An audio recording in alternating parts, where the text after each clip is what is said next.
बारात आ गई हो।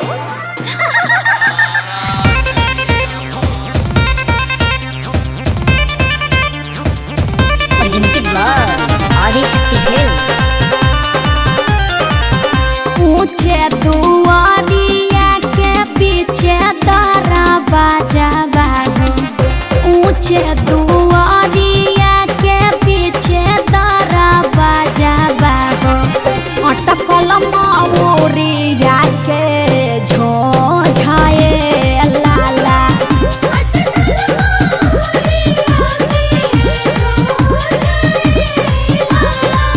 घोड़वा चढ़ल अइले दुल्हा सुआ दुल्हा। अटकल मौरिया के झोझाए लाला।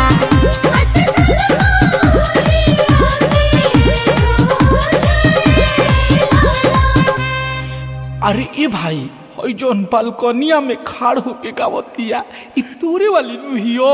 अभी तक तो वेटिंग में बा, लेकिन आज रात भर में इनके कन्फर्म कर देब। तो चल चल जयमाल पमाल के हाल बेहाल कर दिए ये बरा। चल चल चल ए हो का हो? अरे हमरा अखिलेश भैया के 2 गो बिया, हमरा मनीष भाई के एगो ना, कृपा कर। हाँ तो हम पूरा गांव के टेंडर ले ले बानी। हटा होने तनी दे दा का? तनी दे दा ए साली सहारा कर। तनी दे दा पगलाइल बड़ा का?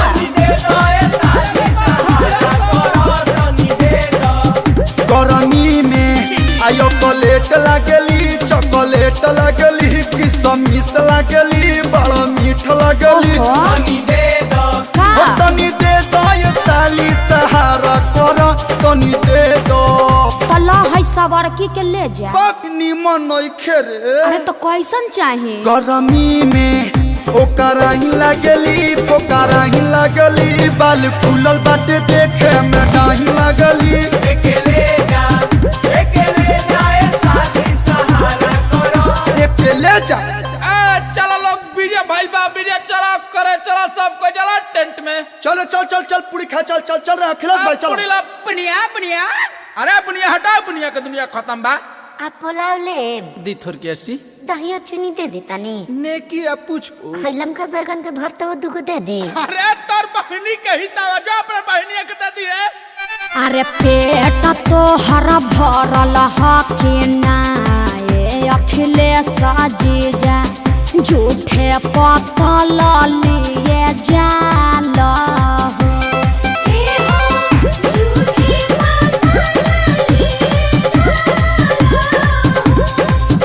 अरे कुकुरा के भके हम लबेदा चल बनी हो।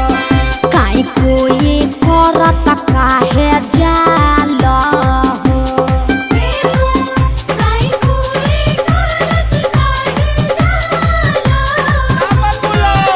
अरे देत बाड़ू गाली काहे बोल ये सुनर को साली। का करी? तू ही बनबू पाका घरा वाली। अरे हटा होने।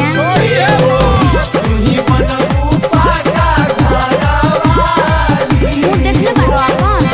अरे सखियन के साथे तू तो बनेलू बवाली हो। अच्छा हवा से शोभत नइखे गाली हो। अरे ब्यास अरे सोमियाना में ना चल में भाई चल करदा कोई जाओ। ए चल पहले मारो में चल, मारो में चल चल चल लाइन मारो जी चल। अरे सोनवा हाय पंडित जी के मोच सोच कर कराओ एगो गाड़ी। ले सुन आलू 10 रुपया, बैगन 20 रुपया। आ गोबिया कैसे बा? अरे और सुनो आलू 10 रुपया, बैगन 20 रुपया। अरे पंडित जी के पॉकेट में मोबाइल नोकिया। पंडित जी के पॉकेट में मोबाइल नोकिया। रिंगटोन बाजला हिलेला मछिया। ए काल देखा टाड़न हुई छौड़ी का गावटाड़ी सो। अरे ठनी तू कुछ गावा लोग ना। ए बाबा लेबो। अरे बाबू दे बताया टाकी उठा के ली ह पंडित जी, बैठा के ली ह पंडित जी।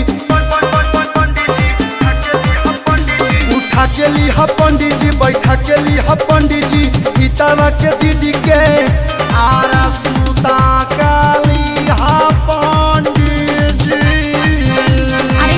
ली हन इनकर तो दांतों नहीं बाबा बुढ़ारी का बाघ है।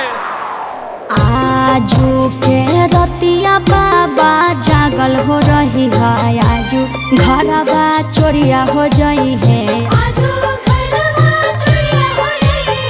सबरे संपतिया बाबा बची रे जाई है, गौरा बेटी चोरिया हो जाई है,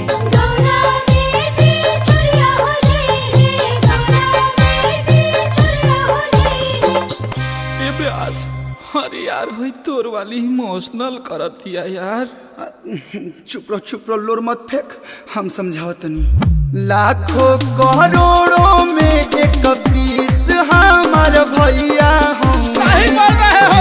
तो हर करी है ससुराराज, साली चिंता छोड़ा भैया ना होवे धोखेबाज, साली चिंता छोड़ा।